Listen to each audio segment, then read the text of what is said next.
Você abre o Instagram por 2 minutos. 2 minutos depois, você fecha o celular, se sentindo pior sobre a sua própria vida. Não é coincidência. E não é fraqueza.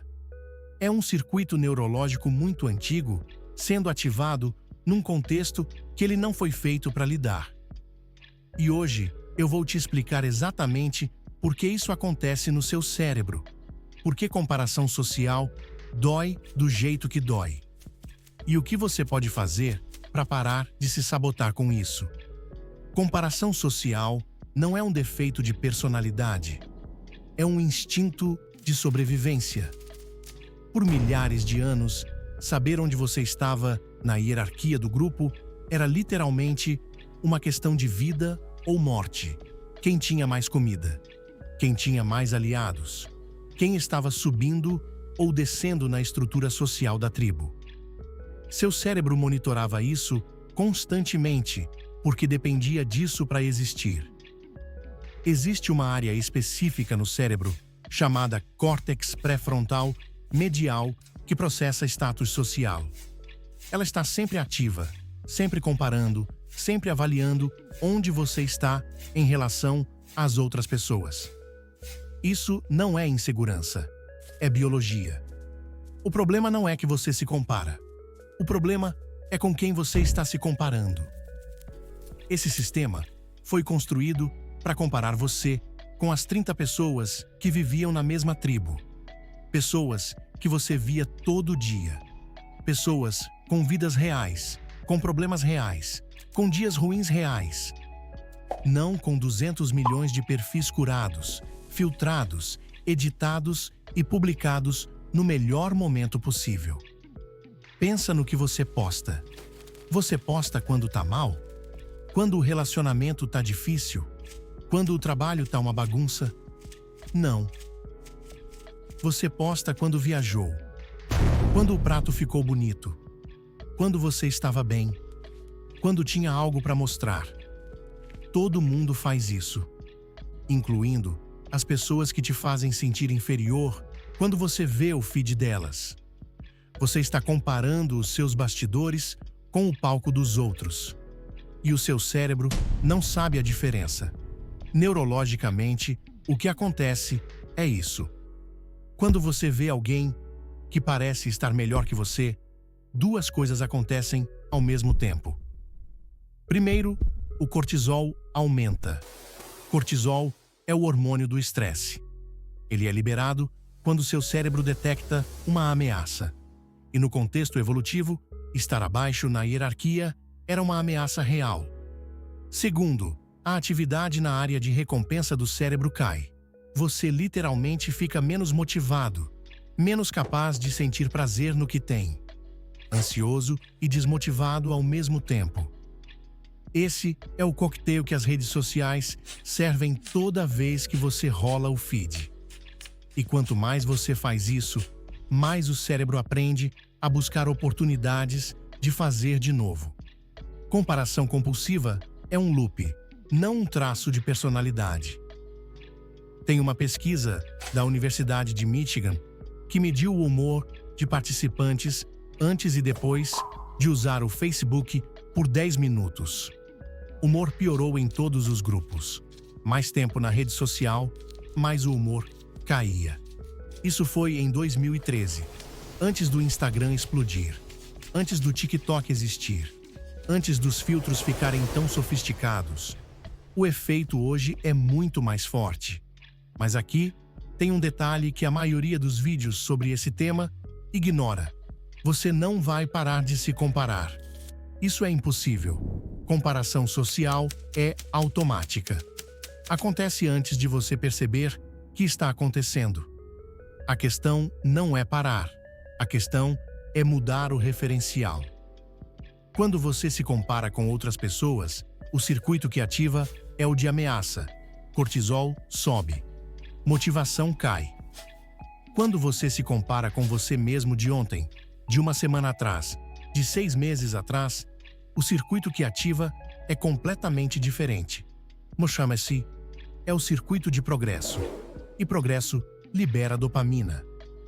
não é filosofia de autoajuda, é mecanismo cerebral. Seu cérebro responde de forma completamente diferente dependendo do referencial que você usa. Isso tem um nome na psicologia: comparação temporal versus comparação social. Comparação social coloca você ao lado de outra pessoa. Seu cérebro avalia quem está acima e quem está abaixo. E quando percebe que está abaixo, o sistema de ameaça dispara. Comparação temporal coloca você ao lado da sua versão anterior. Seu cérebro avalia progresso. E progresso, por menor que seja, ativa a recompensa. A mesma energia mental. Resultados completamente opostos. 3 coisas práticas que mudam esse padrão. A primeira: journaling de progresso próprio. Não o que você quer alcançar, não uma lista de metas, só o que você fez essa semana que não teria feito na semana passada. Pode ser pequeno, pode ser minúsculo. Seu cérebro não diferencia tamanho quando se trata de progresso próprio. Ele só registra: avancei. 5 minutos por semana. Escreve 3 coisas que foram diferentes. 3 coisas que melhoraram. Qualquer coisa. Isso não é exercício de gratidão. É calibração de referencial. Você está ensinando seu cérebro a usar você mesmo como ponto de comparação. A segunda: auditoria de quem você segue. Não para criar uma bolha, não para fugir do mundo, mas para perceber quais perfis você abre e sai pior do que entrou. Sempre. Toda vez. Esses você pode silenciar sem drama nenhum, sem deixar de seguir, sem criar conflito. Só silenciar. Seu feed não é realidade. É uma curadoria que você pode editar. A terceira, e essa é a mais difícil. Quando sentir inveja, não suprimir. A maioria das pessoas tenta empurrar a inveja para baixo. Fica com vergonha de sentir. Tenta convencer a si mesmo que não importa. Não funciona. Suprimir emoção não a elimina, só a empurra para baixo, temporariamente. E ela volta mais forte. O que funciona é usar a inveja como dado. Inveja aponta para algo que você quer para sua vida, não para algo que você quer tirar da outra pessoa, para algo que você reconhece em si mesmo como importante. A pergunta que muda tudo é simples: o que exatamente essa sensação está me dizendo sobre o que eu valorizo? Não é para resolver na hora, é só para ouvir. A inveja tem informação. A maioria das pessoas joga fora sem ler. Tem mais uma coisa que vale mencionar antes de fechar. Comparação social ficou mais devastadora nos últimos 10 anos, não só pelo volume de perfis disponíveis, mas pela qualidade da curadoria. Filtros de foto evoluíram. Algoritmos de destaque evoluíram. As pessoas ficaram mais sofisticadas em mostrar só o que quer que seja visto. O que você vê no feed de alguém é a versão mais bem editada da vida dessa pessoa, com anos de prática em edição. Você está comparando sua vida não editada com a obra-prima editada de outra pessoa. Isso precisa estar no seu radar toda vez que você sentir aquela pontada de inferioridade rolando o feed. Não é real, é palco. Resumindo o que vimos hoje: comparação social é automática e biológica. Não é fraqueza. O problema é o referencial.